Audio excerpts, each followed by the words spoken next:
Welcome to the Wealthy Retailer Podcast. My name is Dan Holman, and I am really excited this morning for our guest, Scott Smith with Empowered Retail. Scott is like my brother from another mother, and so this is going to be, you'll notice we're not from the same mother in a second, but this is going to be a really great conversation. Scott, welcome to the podcast. Thank you so much for joining us. I can't wait to dig into this retail conversation. Thank you very much, mate. It's awesome to chat with you always. Yeah. So, Scott, Empowered Retail. Let's talk about life before Empowered Retail. You are a lifelong retailer. Tell us your story. Wow. Yeah. That sounds kind of ominous, doesn't it? Mate, many years ago, when I was 19, I moved out to Canada from the land down under. Didn't know really what to do with myself other than I wanted to ski a lot and be one of those ski bums that everybody meets on the ski hills out in this country, and found myself stumbling into retail. And then really kind of never looked back from there. I've worked with retailers my entire life now, coming on, over 30 years, like working in outdoor stores predominantly for the first 16 years of that, managing stores across Western Canada, and then fell in love with technology and joined this amazing company called Canadian Retail Solutions, and spent a long time with them as CEO. And then you and I met many years ago now as well, and we again found another love and another passion for analytics and helping retailers, and got right into Retail Orbit and the Management One planning system, and it's just been an absolute joy the whole way along.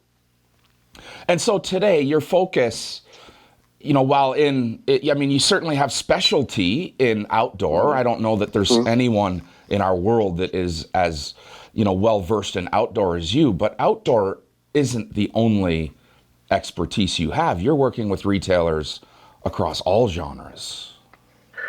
Yeah, I think that's been the thing that I've really enjoyed the most, is just kind of crossing over into all these different verticals, whether it be gift or shoe or all the different things that we deal with in retail. It's been, not knowing that kind of the common denominator is that we all want to do well, and we all want to kind of feed our families. We all want to enjoy what we do, and I think that's the services that we've been able to provide can really help in many different areas. So it's been a joy for me, because it's just been a constant learning experience. It's something that I've kind of really enjoyed mostly over this last 10 or 15 years, is just learning from the people that I'm around and finding different challenges for sure. Mm-hmm. And do you see similarities between the verticals? Like, have you been able to remove that challenge? Oh, my store is different. We're very different. Absolutely. Mate, you know what, in thinking about our chat today, one of the things that I think has been very, very noticeable over the last 10 years, and in that point that has been very, very similar in all the verticals that we work in, is just this development of being narrow and deep. It's funny, like a lot of my clients laugh at me now. They call me the narrow and deep guy. I just find that good retailers, good specialty retailers, are just getting better and better at being able to narrow down choice for their customers, and I see very much in the stores that I approach and work with, just the confusion that can be created in a store that is trying to be everything to everyone. And I think that's one thing that really binds it together for me, is that confidence to be very specific about what you do. For sure. And Scott, it's funny. I've just come off of doing a little bit of sales training, and one of the constants that we have to let our retailers know, that the number one reason people do not buy is they're not sure it's the right choice. The more choice that we have in front of us, the more confused we are about what's right for me. And I think that this idea of it's not an idea and it's not a philosophy, this reality of being narrow and deep allows us to really target into, who he or she is in our store and what they're looking for. Yeah, mate, I could not agree more. And it's, and it really plays into the philosophy that I know you and I both believe in, which is having that confidence and having that strength to make the decisions for our customers. Like to me, a good buyer is someone that really does a great job of eliminating the choices to make it easier for me when I walk into a store, to take away the stress of looking at 17 different products within the same category and pulling one away and then just walking out of the store and being kind of like unsure of the fact of what I did, or even worse, looking at all of that product and going, I'm just not going to make a decision today. Yeah, fair. And so do you think that that's part of why we've seen, I don't want to say a surgence, but certainly we've seen, an elevated expansion with, direct to consumer vendor stores, branded stores that are going direct to consumer, because they're saying, wait a minute, we're going to go direct to our consumer because we have the right product. And in some cases, as independent retailers, we're out there buying from 10 and 12 and 15 vendors in the same categories and confusing Absolutely. customers. It's tough. And I think that we do find that, retailers get a little bit, adversarial when it comes to that point. Like I've worked with this vendor for a long, long time, and now I've got this vendor popping up in my town 5 doors down from where I retail. But you're right, mate. I think it is a result of that. I think it's a result that, people are looking for that ease of shopping, the less amount of confusion. And I think rather than taking offense to seeing those retailers pop up all around us, let's learn from it.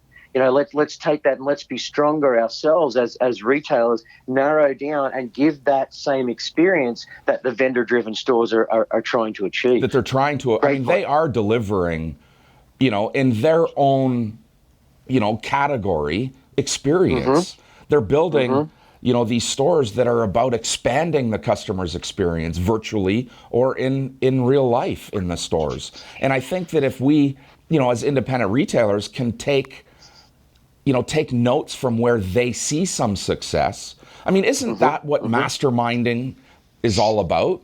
Let's share what's working well in our environment and replicate that, or share what's working well in someone else's environment and replicate that in our own way. Not try to be them, but replicate the experience and the idea and the philosophy behind, driving the best product forward in my store.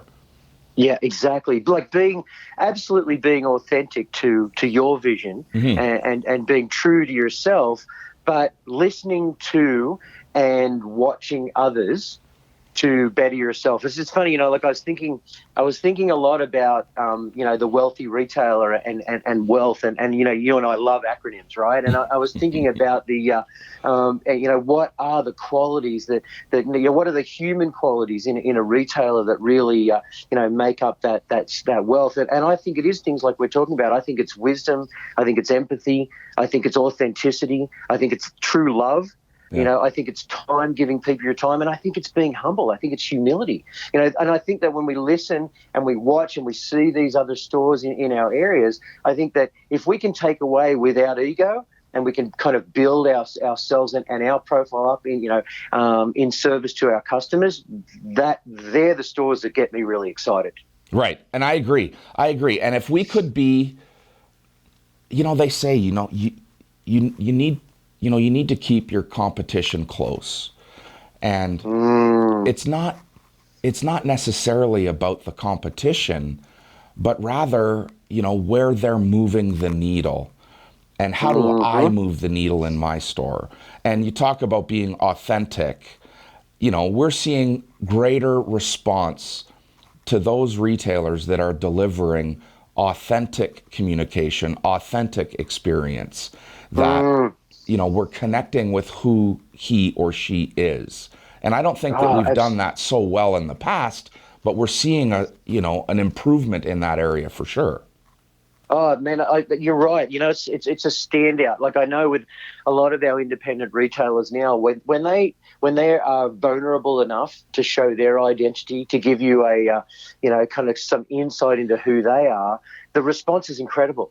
And I think that's and it's true. It's like, and it's funny because as I work with a lot of retail owners, like I encourage those owners to kind of shake hands and kiss babies and be there and be present, because it is, like that personality, that family that runs that business, or even that manager that's it's a really prominent person in the community. They're important. They're important people. They're important people that we want to know. Like when I walk into a store, it makes me feel great when I know the owner of that store, because I feel that connection. And it might be a staff member, as I said, it might be a manager, but having that authentic relationship is just, it's powerful. It seems like it's rudimentary. It seems like it's something that's kind of going back to the old school way of retailing. But really, to me, it's what we all cry for. Scott, you make a really great point. I think if we go back in time, flip the clock back, every single retailer, independent or otherwise, you knew who owned that store. They were part of your community.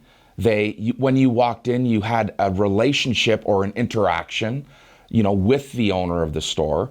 And for some reason, we've seen owners move further and further away from the front door, not closer to it. And I don't know if it's they feel like they've paid their dues and now it's okay to put someone else out front.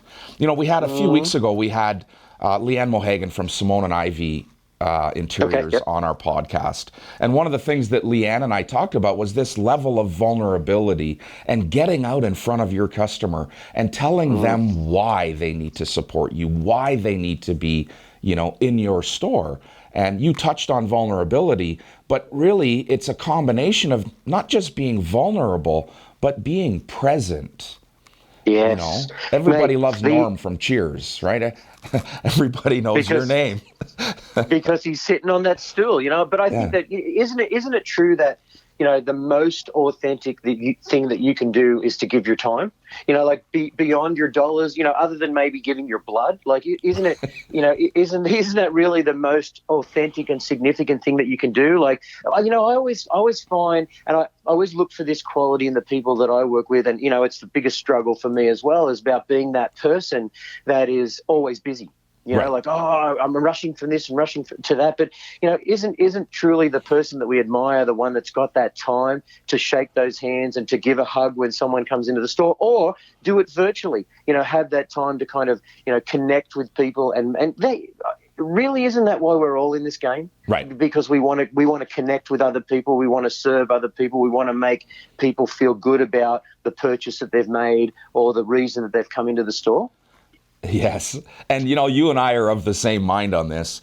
There is no place I would rather be than on the floor at a store. Yeah. Engaged with people and having that fun and engaging conversation. And it's funny how a lot of people are shying away from, getting out there on the floor. And we say, let's talk about time. It is absolutely the most limited resource that any of us have.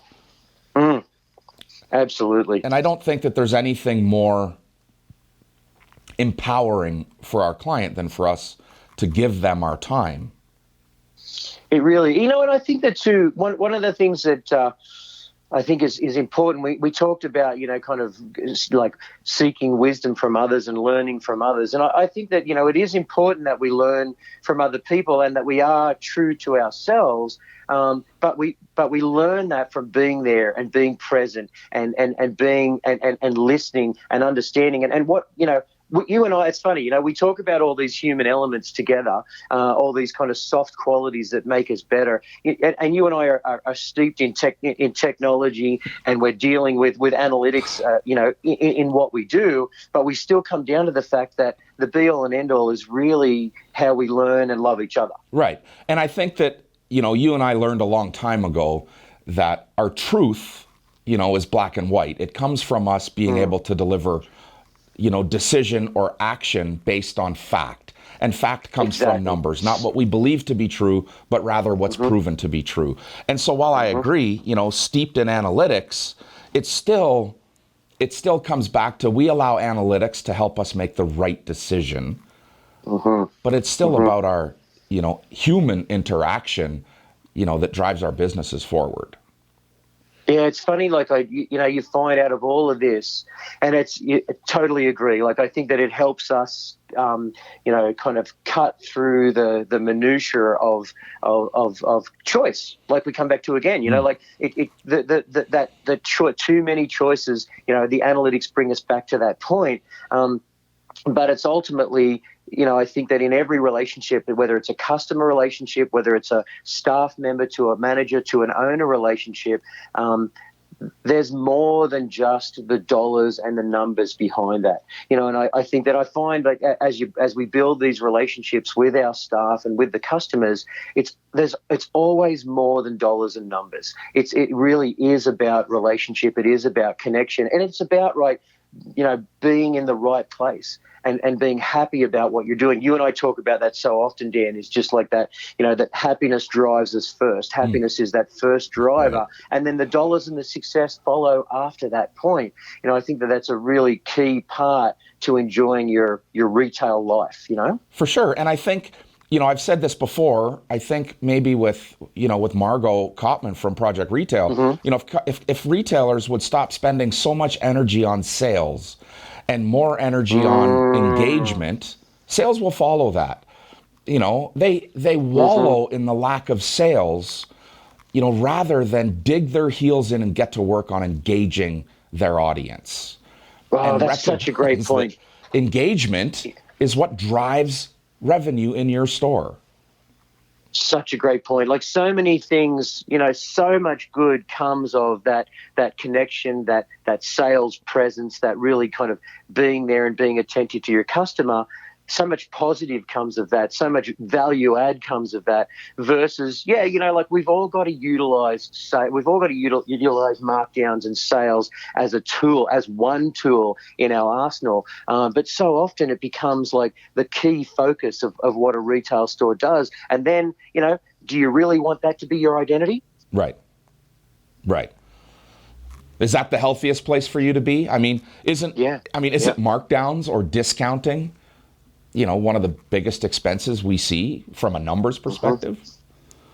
Absolutely. Here we are, yeah. coming off of, what will probably go down in history as the biggest discount holiday period ever. The only way we drove business, through holiday was by enticing her, bribing her to come in and spend, and we did what we had to do to bring the number in, but it was about discounts for holiday. Did you find the same thing? Yeah, absolutely. I saw it in a lot of the retail environments that I work in, for sure. And is what a tough pill to swallow. We all, our retailers, we live and breathe on the margin that our businesses make. But why? Living and breathing on that margin really is, to some extent, is an unhealthy focus. And it takes away. It's like you say. It's like, if that is our only driver through this period of time, have we really created healthy relationships with our customers? Like, how will our customer judge that in 3 or 4 months' time when we, still have to drive business into the stores, right. But they're not coming back because we haven't bribed them to be there? Right. And I think that goes back to the, reinforcing, engage your audience, engage your customer, tell them why, be vulnerable, not promotional. Don't discount to drive them in, but strengthen that relationship today. And, as we move in through spring and into summer, it has to be about real and relevant relationships. Relevant in that, they're committed to your store and your brand. Well, with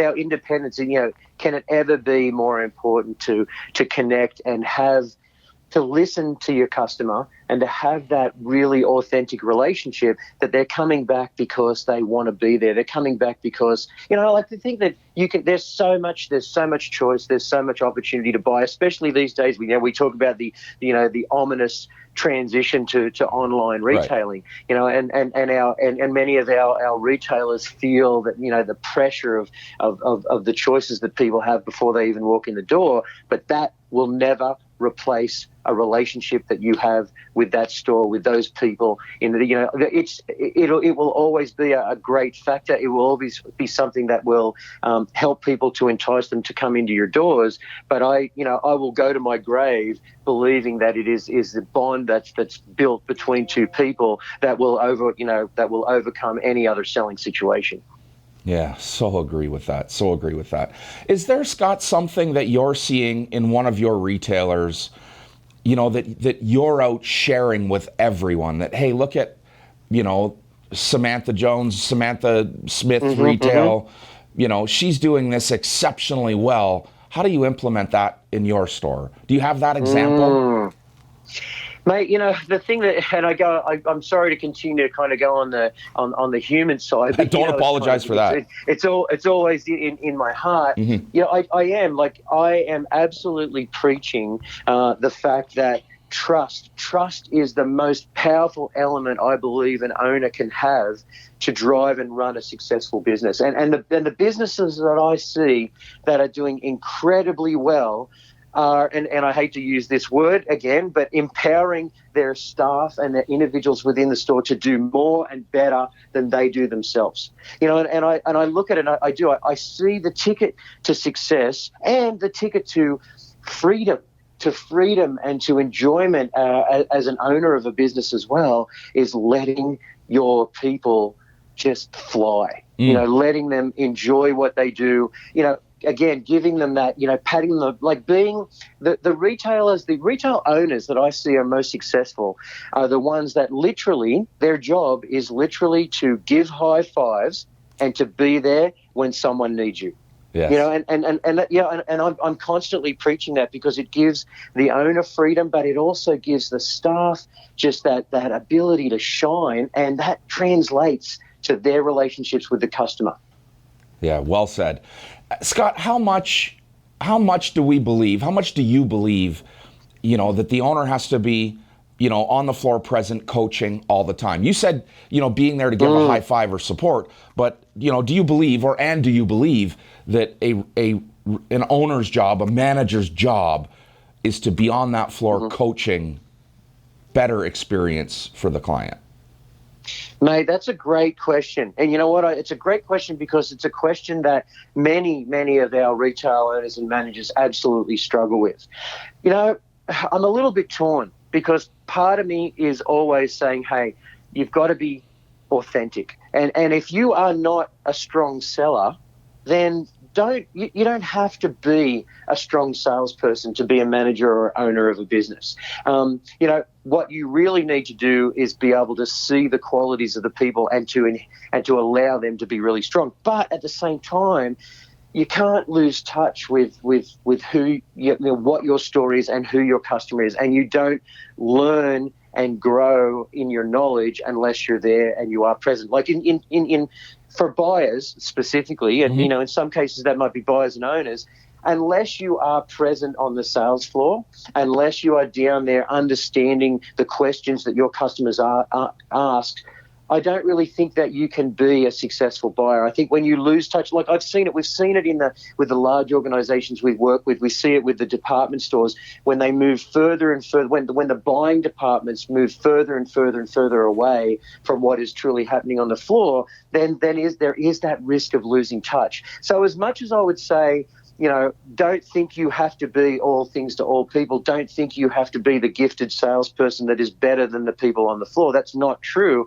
But I do think that you have to make sure that you are present at, to some level. You have to schedule time in your week or in your month to make sure that you're down there and that you're learning from the customer directly. Right. You said something that is super relevant. Don't think that you have to be the best salesperson in your organization. Yes. Don't think you have to be the best in your organization, because if you are the best, growth is probably eluding you. Exactly. It's very limiting. Yeah, it's very limiting, pardon me. If you're not hiring people in your business today that bring a skill set, that bring experience, that bring personality that you're lacking, it's difficult to grow.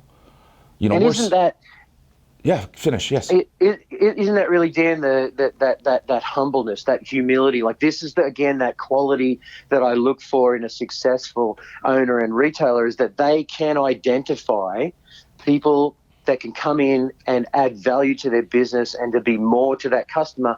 And you know what? It takes a hit sometimes. Like, I remember being on the floor and always, we always want to be the best salesperson. But you know what? The reality is there's always someone better than we are. Right. And recognizing that and harnessing that and celebrating that with that particular person, with that particular staff member, to me, like that's the juice. Right. And we always want to be you get on the floor and you want to outperform.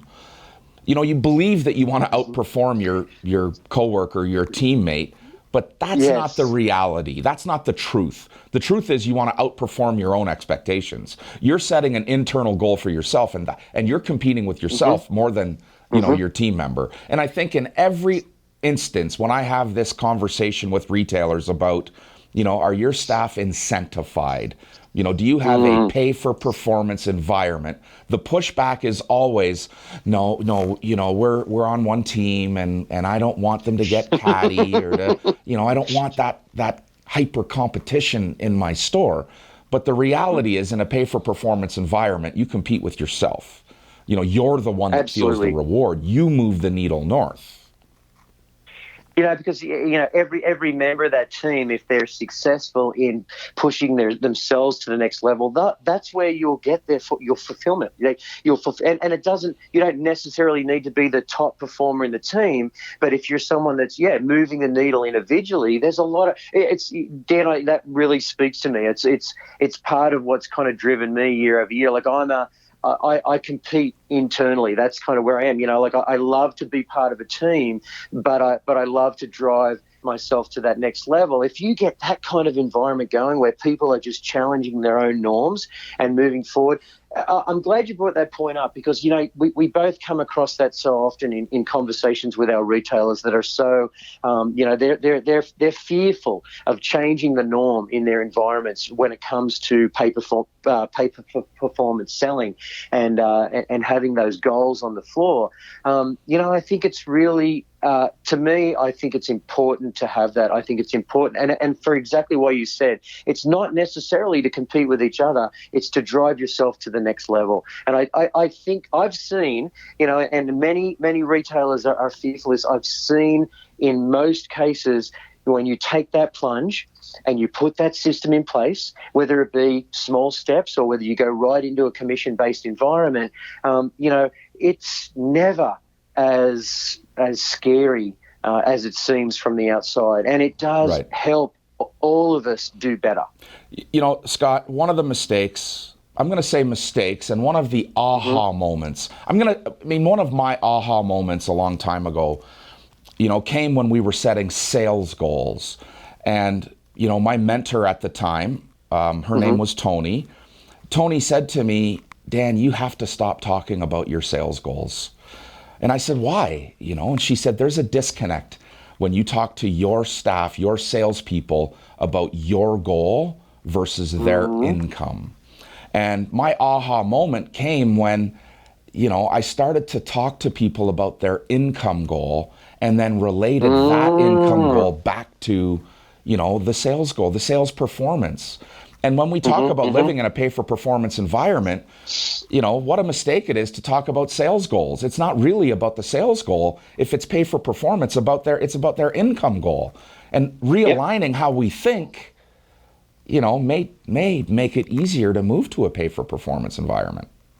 Well, what a great point. I think there's a real lesson for us all to learn there, because there's a difference between, my goals, my personal goals as a person on the floor versus the goal of the store. Right. I talk about it a lot with my retailers. It's like, this is not about a greedy goal for the, so we can go to, so I as a store owner can go to the next level. It's about, securing financial independence for you as an individual staff member. This is what I love about what we do, Dan. I love the fact that, independent retailers create environments for their staff to, successfully pay off mortgages, to put their kids through college, to look after their financial goals in an environment, let's face it, in an environment that's pretty fun. Yes.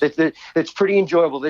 We work, we're not doing heart surgery, brain surgery. We're on the floor talking to people every day, and that's fun. And imagine in an environment where you can do that and you can, be comfortable financially, like look after your family, not be stressed about dollars. That's what I see happening in the environments that we work in. And that becomes about me as an individual, not about this greedy goal that an organization might have, Yes. Yes.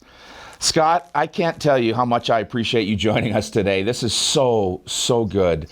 And you and I know that we can go on for hours together, sharing sure this. Can. And so I'm going to extend this right now, an invitation for you to join us again when you do have some time, and we'll pick up this conversation. Before we go, I need you to share how people can get on Scott Smith's wait list. Where do they find you? Thank you very much. And Dan, I appreciate it. Every conversation we have is a joy to me, mate. Thank you for making time for me, for sure. You can get a hold of me at info@empoweredretailinc.com. info@empoweredretailinc.com. Yeah, Scott Smith with Empowered Retail. My friend, thank you so much. It's always a pleasure, Dan. Thank you, mate. Cheers. Thanks for joining us today. If you haven't already, jump over to your favorite podcast platform and subscribe to the Wealthy Retailer podcast.